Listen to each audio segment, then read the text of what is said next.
제가 가끔 느끼는 건데 대한민국 국민이 미국 정치를 미국 국민보다 더 많이 알아요.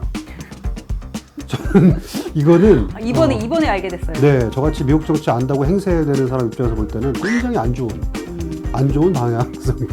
좀 뭐 잘 모르셔야 제가 요새 이렇게 법률 상식도 네이버 찾아보면 더 잘 나옵니다. 바이든의 승리 요인으로 넘어갈 텐데요. 제가 알기로는 2016년에 트럼프가 당선될 수 있었던 거는 미국 내 어떤 양극화 상황에서 그 약자에 속해 있는 사람들의 백인 노동자들의 심리를 잘 이용을 했던 것 같아요. 근데 지금 오늘날 미국의 양극화 상황도 그때랑 비교해서 별로 나아진 바는 없거든요. 오히려 전체적인 경제 지표는 더 좋아졌단 말이에요. 그렇다면은 트럼프가 이번에는 왜 패배했을까? 코로나일까요? 이번 미국 대선의 여러 가지 특징이 사실은 있지만 제가 지난 4년 동안 사실 제가 2016년에 미국 그 정치 그 웹사이트 중에 제가 클릭을 하면은 이게 뭐 빨개졌다가 파래졌다가 해가지고 공화당에 갔다가 민주당에 갔다가 하고 그 위에 이걸 다 숫자를 다 합해가지고 금방 보여주는. 그 2016년에도 이제 뭐 아니나 다를까 많은 분들이 누가 되냐, 뭐 미국 정치 전문가라며 누가 되냐 하도 많이 물어보셔서 제가 연구실에서 논문 써야 되는데 그거 못하고 계속 이걸 클릭을 해봤었어요. 그래서 아무리 클릭을 해도 가장 안 좋은 시나리오가 힐러리 클린턴이 270명의 딱 턱걸이에서 선거 승리하는 거였거든요. 나중에 트럼프가 승리한 다음에 제가 이제 반성을 해서 다시 그 웹사이트를 가봤죠. 그랬더니 제가 뭘 실수했냐면 미시간, 위스콘신, 펜실베니아 이 세 곳을 단 한 번도 색깔 변화를 안 해본 거예요. 이 세 개를 늘 블루로 민주당의 워낙 그 고정표니까 여기만 블루로 해놓고 뭐 애리조나 바꿔봤다, 오하이오 바꿔봤다, 플로리다 바꿔봤다, 아이오와 바꿔봤다, 뉴햄셔 바꿔봤다 막 한 거예요. 그래 아무리 그래도 안 되는 거예요. 그래서 제가 이제 깨달았죠. 아, 내가 미국 중서부 유권자들의 표심을 모르는구나. 저는 이제 미국에 한국에서 우리나라에서 학부 마치고 군대 갔다가 미국에서 뭐 이렇게 그 캘리포니아에 석사하고 텍사스에서 박사하고 그다음에 노스캐롤라이나에서 이제 교수를 5년 하다가 이제 한국 왔는데 제가 보니까 밑으로만 이렇게 살았더라고요. 그래서 미드웨스트 중서부 지역에 있는 유권자들은 제가 만나본 적이 없는 거예요.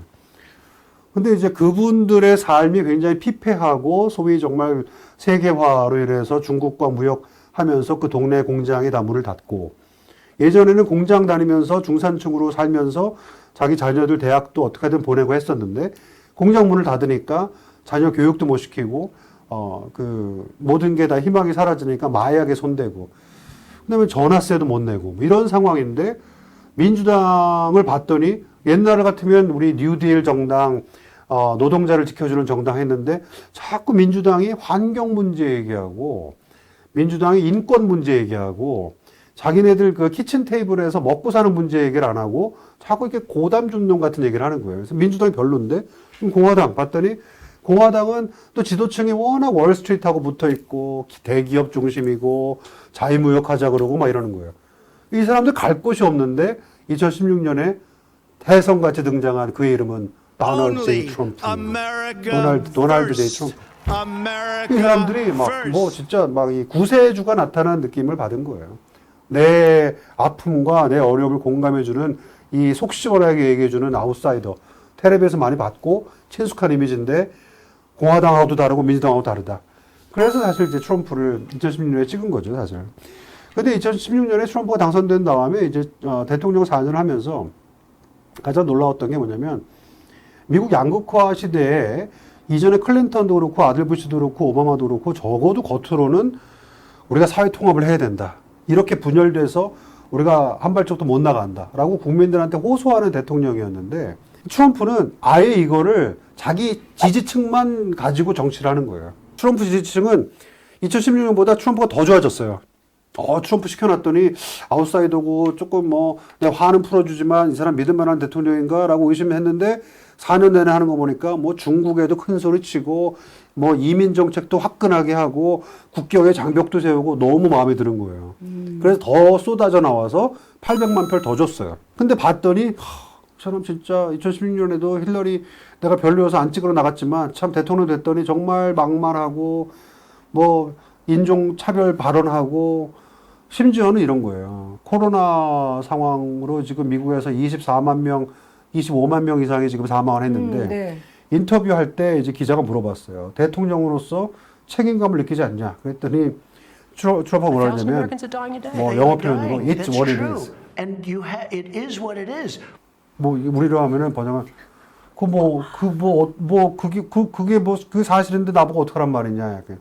한번 생각을 한번 해보세요. 우리나라 대통령이 코로나로 지금 이렇게 많은 분들이 돌아가셨는데 뭐 책임감 안 느끼세요? 그랬더니 글쎄요, 뭐 그건 뭐 내 탓인가요? 뭐 이렇게 얘기할 수는 없잖아요. 근데 트럼프는 그렇게 얘기를 하고 심지어 제가 볼 때 그 신기했던 것이 본인이 그 코로나에 걸려서 나온 다음에 뭐라고 얘기했냐면은 I think this was a blessing from God that I caught it. This was a blessing in disguise. It's a blessing from God이라고 그러더라고요. 내가 코로나에 걸렸다 나은 것이 신으로부터 받은 축복이다.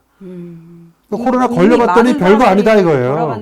그렇죠. 이미 많은 사람들이 사망했고 그 사람들의 가족, 친척만 곱해봐도 몇백만 명인데 대통령이 그 사람들 마음에 대못을 박는 거죠. 그래서 우리 편 아니면 다 나쁜 놈들, 망할 놈들 여기까지는 되는 거죠 표현이. 네. 네. 이 사회 해악 완전히 그 대통령인데도 불구하고 양극화를 부추겨요. 이게 이렇게 되면 어떻게 되냐면 누가 진실을 얘기하고 누가 정책을 얘기하고 누가 이념을 얘기하는가 중요한 게 아니라 저쪽이 되면 얼마나 크게 망할 건지를 얘기하면 우리 편이 나가서 표를 찍어주는 거예요, 나를. 그래서 양극화 시대의 비애라고 하면 뭐냐면 누가 더 잘할 것이냐를 놓고 뽑는 게 아니라 누가 덜 싫으냐를 놓고 뽑는 이런 상황이 이제 양극화 상황이 된 거죠. 양극화가 그래서 2016년에 비해서 이번에 더 심해진 것 아니냐 맞는 말씀이고 그 배경에는 트럼프의 지난 4년간 정치 행보가 있고 그래서 이번 대선은 어떻게 하든 트럼프 대 바이든 그래서 바이든이 되면 어떻게 나라가 망하는지를 자꾸 얘기하고 싶었는데 바이든은 아시는 것처럼 숨어 있었죠. 안 나왔어요. 마스크 쓰고 집회도 안 하고 그러니까 바이든 입장에서는 어떻게 하든 이번 선거를 트럼프 대 반 트럼프 선거로 계속 끌고 가려고 했는데 바이든이 거의 승리했다고 보는 거죠.